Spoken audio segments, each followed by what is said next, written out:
Yo mga boss, panalo po ang ating San Miguel Beermen. Alright, makaatin no.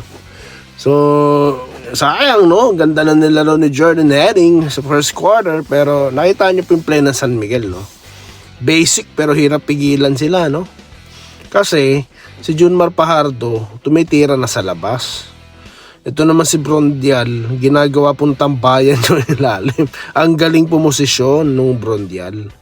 Maganda po talaga kung ganyang klaseng player meron ka, no? Yung marunong ba ng basic basketball. So, congratulations sa ating mga taga San Miguel. Kaya talagang hirap mo matalo to no? May import pa sila. Dalawa import nila si Jericho Cruz tsaka si Bajardo. So, paano talunin yan?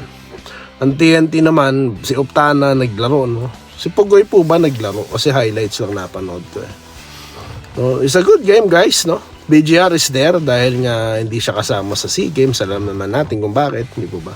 So yun, congratulations po sa ating San Miguel. At sa TNT, next time ulit.